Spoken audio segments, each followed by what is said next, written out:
Myanmar में आए हुए भूकंप ने अब तक 3000 से ज्यादा लोगों की जान ले ली है और यह आंकड़ा दिन प्रतिदिन बढ़ता जा रहा है। कई ऐसे इलाके अभी भी हैं, कई ऐसी बिल्डिंगें अभी भी हैं जिनसे लाशें निकाली जानी बाकी हैं। हालांकि बीते शुक्रवार को आए इस भूकंप ने एक मस्जिद के अंदर ऐसा मौत का खेल खेला कि 700 लोग मस्जिद में ही दफन हो गए। दरअसल हुआ यूं कि आखिरी जुमे की अलविदा की नमाज के दौरान 700-800 लोग एक मस्जिद में इकट्ठा थे। इस मस्जिद में अचानक आए भूकंप ने 700 लोगों की जान ले ली। ये सभी 700 लोग उसी मस्जिद में ही दफन हो गए और अब तक इनका निकाला जाना बाकी है। हालांकि कई लोगों को निकाल लिया गया है, लेकिन कई दिन बीतने के बाद अब शवों से बदबू आनी शुरू हो गई।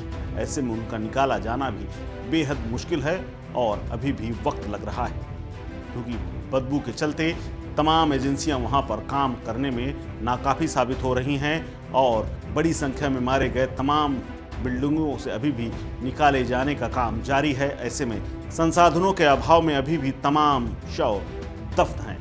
दरअसल हुआ यूं कि म्यांमार में शुक्रवार को आए भूकंप की वजह से नमाज पढ़ रहे 700 लोग मारे गए। इसके अलावा 60 से ज्यादा मस्जिदें भी तबाह हो गई। इस तबाही में मरने वालों की संख्या 3000 से ज्यादा हो गई।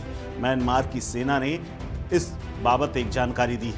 सैन्य सरकार के प्रवक्ता ने बताया कि 3400 से ज्यादा लोग इस घटना में हताहत हुए हैं और 3000 से ज्यादा लोग अब तक मारे जा चुके हैं, जबकि अभी भी करीब 500 लोग लापता बताए जा रहे हैं। लेकिन अभी तक ये भी नहीं पता चल पाया है कि मस्जिद में कुल संख्या कितनी थी, लेकिन एक अनुमान लगाया गया है कि यह संख्या 700 से ज्यादा हो सकती है।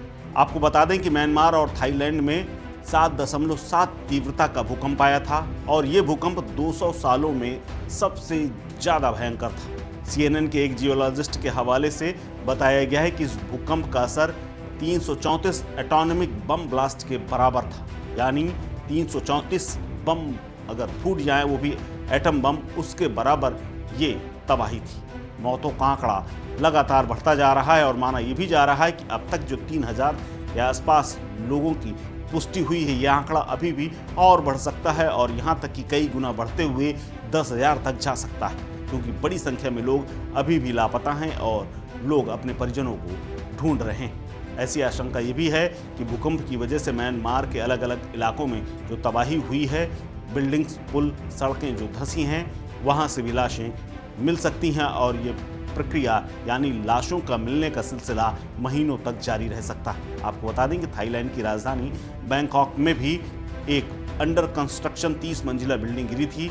इसमें भी तमाम लोग मर गए थे और अभी भी इनको निकाले जाने का काम लगातार जारी है। हालांकि इस भूकंप के बाद भारत समेत तमाम देशों ने मदद की है, लेकिन अभी भी शवों का मिलना लगातार जारी है और दिन प्रतिदिन सरकार वहां की डाटा जारी कर रही है। इस डाटा के मुताबिक 3000 ये संख्या बढ़ चुकी है और इससे भी आगे निकलना संभव है। आपको बता दें कि म्यांमार में अक्सर भूकंप आते हैं, लेकिन ये भूकंप सबसे बड़ा था और इसीलिए ये तबाही भी इतनी बड़ी है। दरअसल धरती की सतह के नीचे होने वाली हलचल की वजह से जो तेज कंपन हुआ, उसकी वजह से ये तबाही आई थी और इसी को भूकंप कहा जाता है। दरअसल पृथ्वी की बाहरी सतह कई टाइटोनिक प्लेटों से बनी हुई है और ये पिछले 3-4 अरब सालों से धीरे धीरे एक दूसरे से टकरा रही हैं और आगे बढ़ रही हैं। फिलहाल ये फाइनल आंकड़ा मौतों का कहाँ जाएगा और कब एक बार फिर से म्यांमार खड़ा होगा, ये देखने वाली बात होगी। फिलहाल इस खबर में इतना ही। अपडेट्स के लिए बने रहिए वन इंडिया हिंदी के साथ। नमस्कार।